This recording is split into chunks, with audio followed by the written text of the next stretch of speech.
Avant la MJMN, moi j'ai fait un bac STG. J'ai commencé à me chercher beaucoup dans les études en faisant de la philo et infirmier, notamment en Belgique, pour ensuite rebondir sur Infocom à Metz. Et donc après Infocom, j'ai fait le master et c'était un peu la suite logique de l'après-licence. On pouvait soit choisir entre journalisme, soit entre com. Donc il y avait une spécialisation journalisme et j'ai pris ça pour ensuite faire le master.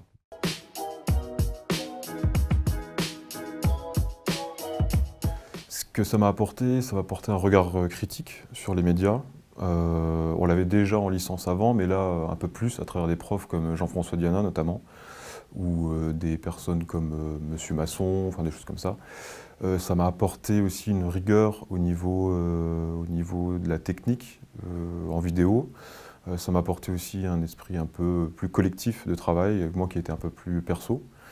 Et puis voilà, ça m'a apporté aussi beaucoup de notions en journalisme que je ne connaissais pas forcément avant.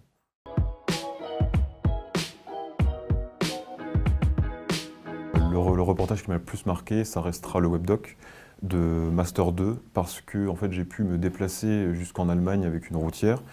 Et donc j'ai fait ce reportage-là avec Juliette Rediveau.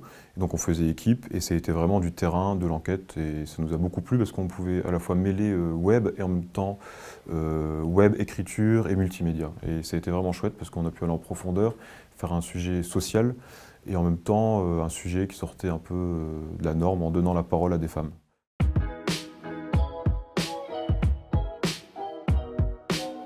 Alors, le premier en Master 1, c'était à Sciences et Vie.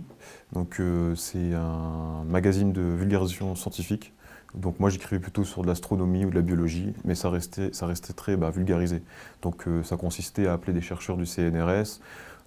Ça restait de l'enquête au bureau, mais c'était assez intéressant parce que ça permettait en fait d'essayer de diffuser une information scientifique, mais simplifiée auprès du public.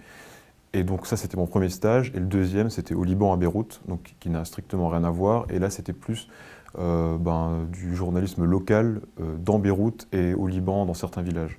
Et j'ai fait plus de vidéos que d'articles écrits chez eux. Et ça a été vraiment une belle opportunité parce que j'ai pu être dans des camps palestiniens, même en dehors du boulot. C'est-à-dire qu'en dehors de mon stage, j'ai fait un documentaire de 16 minutes dans un camp palestinien.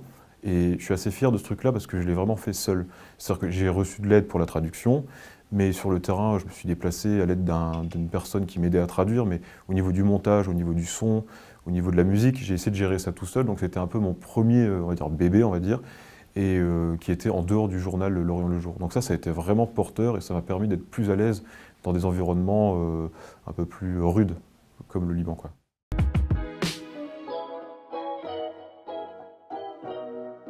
Aujourd'hui, j'en suis que l'année dernière, en sortant du master, donc j'ai fait mon périple en Irak pendant 3 mois à peu près. Après ça, je suis arrivé à Paris et j'ai essayé de piger pour quelques médias. Donc j'ai pigé pour notamment CNews au début. Ensuite, j'ai enchaîné pendant 8 mois avec M6. Ça s'est arrêté il y a 3 semaines parce qu'ils ont épuré des journalistes. Et là, en ce moment, je fais des reportages vidéo pour une agence de presse chinoise qui s'appelle Chine Nouvelle. Et c'est un peu une sorte de CNN chinois, c'est la télé nationale chinoise, qui me fait faire des reportages de terrain. Donc c'est de la vidéo, des formats de 3 minutes. Voilà, c'est simple et c'est des sujets assez basiques et généralistes. Donc je fais ça en ce moment.